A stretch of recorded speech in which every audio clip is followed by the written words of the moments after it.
जय हिंद। स्वागत है आपका हमारे इसी पाठशाला यूट्यूब चैनल में जिसका नाम है जिसका नाम है ई पाठशाला सेंटर।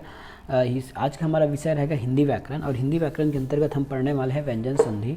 व्यंजन संधि का हमने एक क्लास पिछले डाल दिया है। यदि आपने उस क्लास को नहीं देखा है तो कृपया उस क्लास को देख लीजिएगा ताकि आपको आसानी से व्यंजन संधि समझ में आ जाए। तो आज हम व्यंजन संधि की क्लास को ही आगे बढ़ाएंगे, और आज का हमारा क्लास रहेगा नियम वाला, नियम 6 का नियम। ठीक है, किसी 6 का नियम। यदि किसी लघु स्वर आ का मेल, ठीक है, लघु स्वर या फिर आ का मेल, लघु स्वर या फिर आ का मेल है ना, लघु स्वर या फिर आ का मेल 6 से होता है तो 6 से पहले च जुड़ जाता है, जुड़ जाता है, ये जुड़ हो जाएगा है ना, जुड़ जाता है। ठीक है, लघु स्वर या फिर आ के पहले, लघु स्वर या फिर आ के पहले देखिए प्लस हो रहा है, लघु स्वर या फिर आ के पहले छ जुड़े, छ आ जाए तो लघु स्वर या फिर आ में कोई अंतर नहीं हो रहा है। देखिए यहाँ आपको एग्जाम्पल से आराम समझ आएगा। लघु स्वर है या फिर आ है, उसका मिलन छ से हो गया, तो ये होता है इसका नेक्स्ट स्टेप। तो लघु स्वर तो ज्यों का त्यों रहेगा, छ भी ज्यों का त्यों रहेगा, उसके नीचे आधा च, उसके पहले आधा च जुड़ जाएगा। ठीक है, फिर से समझिए, लघु स्वर आएगा या फिर आ आएगा, प्लस यदि उसका मिलन छ से होगा, ठीक है, छ से होगा तो लघु स्वर, लघु स्वर, ठीक है, लघु स्वर या फिर आ तो ज्यों का त्यों रहेगा और ये छ भी ज्यों का त्यों रहेगा, वहाँ पे च एक नया जुड़ जाएगा, आधा च। ठीक है, चलिए इस पर कुछ एग्जांपल लेते हैं। इस पर एग्जांपल लेते हैं एक, फिर आपको अच्छे से क्लियर हो जाएगा। इसमें लिखते हैं अनुच्छेद। अनुच्छेद एक होता है ना, अनुच्छेद जैसे लिखते हैं अनुच्छेद। अब हम इसको बना के बताते हैं। ये हो जाएगा अनु प्लस छेद, अनु, अनु प्लस छेद। अब इसको अलग करते हैं, अ है, न है, प्लस उ है, छोटा उ है। इसको यहाँ से अलग किया ना, आप कोई सवाल नहीं करेगा कि इसको अलग कैसे किए हैं। ये न से ही, ये छोटा न से, ये न में छोटा उ को मात्रा है, उसको उ को ही बस बाहर निकाले हैं, और ये छ, ये छेद। ठीक है, तो हमने क्या पढ़ा है, यदि लघु स्वर या आ आए, है ना, लघु स्वर आ आए या बाद में छ आए तो ये दोनों का ज्यों का त्यों रहेगा। जैसे ये अनु है ना, अन प्लस उ, ये ज्यों का त्यों रहेगा, ये इधर भी ज्यों, इसको ऐसा कर दीजिए, और इधर भी ये छेद ज्यों का त्यों रहेगा। इसके बीच में आधा च जुड़ जाएगा, ये आधा च जुड़ गया। अब इसको बना के लिखिए, अब इसको बना के लिखिए, ये उ इसको पूरा कर देगा तो ये हो जाएगा अनु। ठीक है, ये आधा च है और ये द है, छेद, ये देखिए। ठीक है, अनुच्छेद हो गया। ठीक है, ये समझ में आ गया क्वेश्चन। चलिए नेक्स्ट नंबर किसमें एक और उदाहरण ले लेते हैं, फिर अच्छे से समझ आ जाएगा। एक होता है विच्छेद। विच्छेद है ना, इसका मतलब होता है वी प्लस छेद, वी प्लस छेद।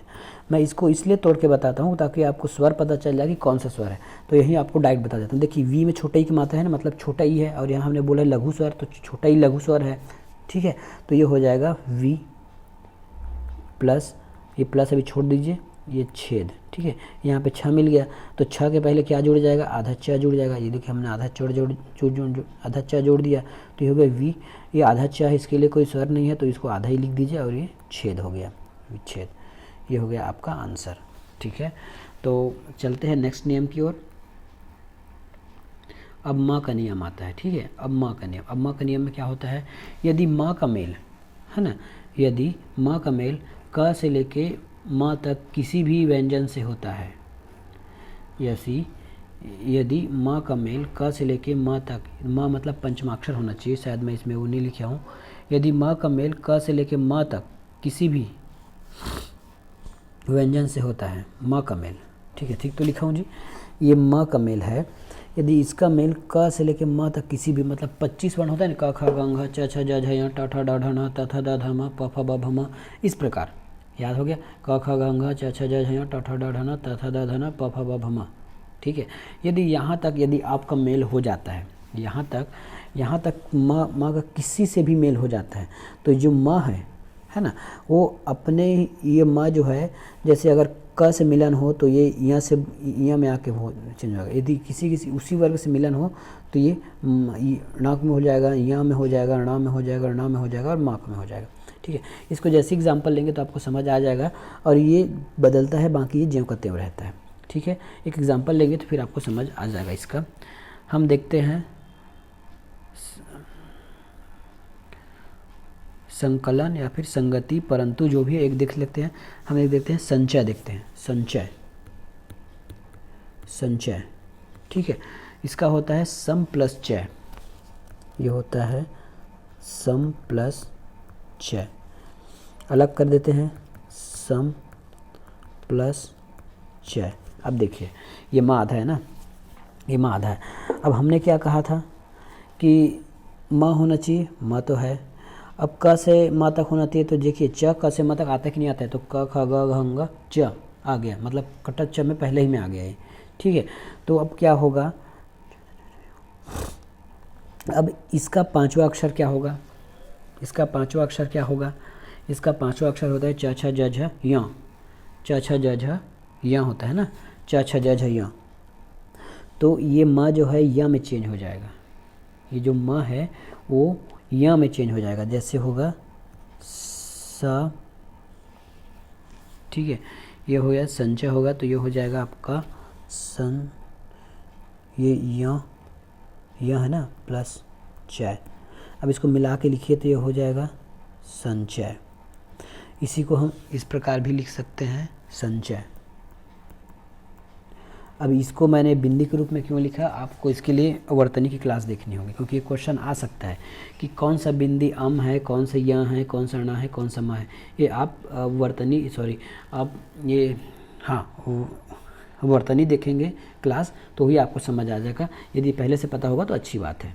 ठीक है, एक दूसरा ऑप्शन लेते हैं ता का, परम प्लस तू, परम प्लस तू, परम प्लस तू, इसका होता है परंतु। क्योंकि ये दोनों एक साथ नहीं आएगा ना, या तो ये आएगा या फिर ये आएगा, परंतु। ठीक है, अब देखते हैं प र, माँ को आधा निकाल दीजिए और ये तू ज्यों का त्यों। ठीक है, अब ये होता है प। अब म किस में बदलेगा, देखिए त है ना, देखिए पहले तो नियम कहता है कि म का मिलन क से म तक हो तो त आता है क्या, देखिए कचट तप आ गया। ठीक है, अब त का पंचमाक्षर क्या है, त का पंचमाक्षर क्या है, बोल दीजिए त थ द ध ण, त थ द ध न, त थ द ध न। ठीक है, त थ द ध न, ये वाला न है, तो ये बन जाएगा न प्लस तू। अब देखिए परंतु कैसे लिख सकते हैं, पर अधन और ये तू, इसी को हम इस प्रकार भी लिख सकते हैं। और ये बिंदी के रूप में, इसको ऐसा बिंदी के रूप में भी लिख सकते हैं। तो बिंदी के रूप में कैसे लें, इसके लिए फिर से वही बात कि आप वर्तनी क्लास देखिए, उसके बाद ही आपको समझ आएगा कि इसको बिंदी के रूप में क्यों लिखे हैं। ठीक है, ये हो गया। नेक्स्ट नियम की ओर बढ़ते हैं। अगला हमारा नियम है विसर्ग संधि। ठीक है, अगला है हमारा, आज हम विसर्ग संधि शुरू कर रहे हैं इसी में। चलिए ठीक, देखते हैं आज का विसर्ग संधि क्या होता है।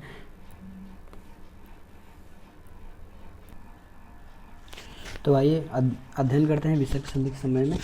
तो क्या होता है विसर्ग संधि, विसर्ग के बाद स्वर या व्यंजन का मेल हो, है ना, विसर्ग के बाद स्वर या व्यंजन का मेल होने पर विसर्ग में जो विकार उत्पन्न होता है उसे हम विसर्ग संधि कहते हैं। इसमें जानने और समझने वाली बात यह है कि विसर्ग के बाद स्वर या फिर व्यंजन, जैसे ये हो गया विसर्ग, है ना, इसके बाद आपके स्वर आए या व्यंजन आए। ठीक है, तो ये जो विसर्ग है ना, ये परिवर्तन होता है, आपका स्वर और व्यंजन ज्यों का त्यों रहेगा। तो ये विसर्ग जो लिखे हैं वही परिवर्तन हो जाता है, इसी को हम बोलते हैं विसर्ग संधि। ठीक है, विसर्ग के बाद स्वर या व्यंजन का मेल होने पर विसर्ग में जो विकार उत्पन्न होता है, देखिए स्पष्ट लिखा है, विसर्ग में जो विकार उत्पन्न होता है उसे हम विसर्ग संधि कहते हैं। अब इसके लिए कुछ नियम देख लेते हैं। नियम देखते जाएंगे तो आपको उदाहरण समझ में आते जाएगा। अब नियम एक है ओ हो जाना, है ना, ओ हो जाना, मैंने क्या लिख दिया, ओ हो जाना। ओ हो जाना। अब ये ओ कब होगा, देखिए यदि विसर्ग के पहले अ हो और बाद में अ, ठीक है, विसर्ग के पहले अ हो तो देखिए विसर्ग के पहले अ है, ठीक है, ये पहला वर्ण है, ये दूसरा वर्ण है, बीच में विसर्ग है, ठीक है। तो विसर्ग के पहले अ हो है, बाद में यह अ तीसरा चौथा पांचवा या अंतस्थ आए तो है ना, तब विसर्ग का ओ हो जाता है। ये देखिए विसर्ग का ओ हो जाता है, तब इसे विसर्ग का ओ संधि या फिर विसर्ग संधि कहते हैं। एक उदाहरण लेंगे तो अच्छे से समझ आ जाएगा आपका, है ना। तपह प्लस बल, देखिए तपह प्लस बल, ठीक है, ये हो गया। अब इस नियम से इसको मिलाते हैं। यदि ओ हो जाना है ना, ओ तो हो जाएगा कैसे, यदि विसर्ग पहले अ हो तो ये प में छोटे आप, जैसे ये प है ना, अब आपको लगेगा इसमें अ कहाँ पे है, अब आपको इसमें लगेगा कि अ कहाँ पे है, तो अ ऐसा है, देखिए इसमें प फ ब होगा, लेकिन प फ कटच नहीं आएगा, अ होना। तो जैसे अब अगर इस प को मैं अगर तोड़ूँ, इस प को यदि मैं तोड़ूँ तो क्या हो जाएगा, आधा, और ये अब बन जाएगा, तो हो गया ना अ। तो इस प्रकार आपको अ देखना है यहाँ पे। तो यहाँ पे आपको दिख गया, चलिए इसको और दिखाते हैं, सॉरी मिट गया, कोई दिक्कत नहीं, फिर से लिख लेते हैं। ये हो जाएगा तपह, तपह प्लस बल, ठीक है। अब इसको खोल के लिखते हैं तो ये हो जाएगा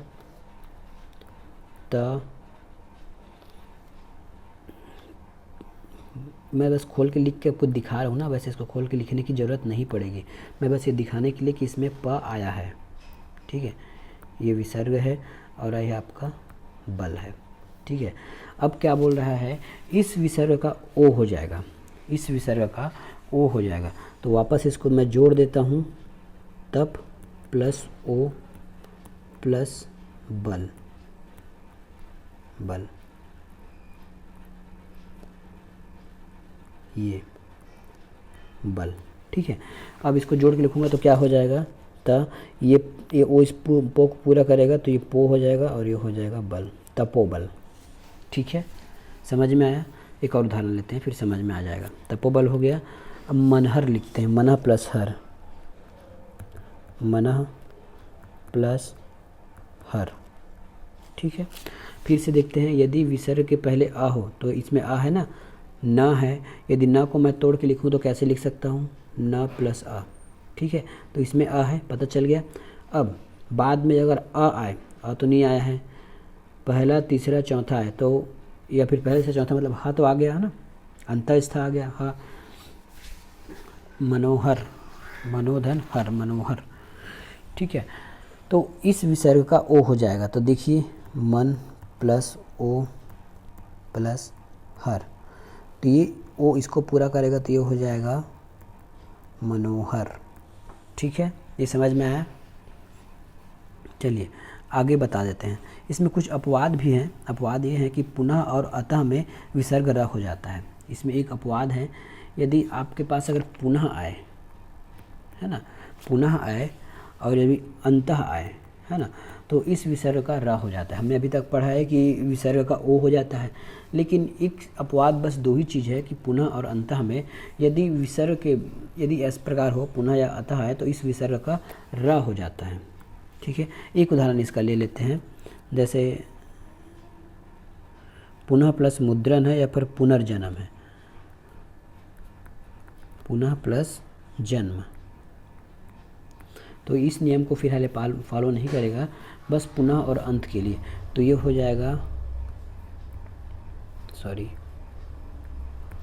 पुनः प्लस जन्म, अब हो जाएगा पुनः, पुनः, और इस विसर्ग का हो जाएगा र, और ये हो जाएगा आपका म, जन्म।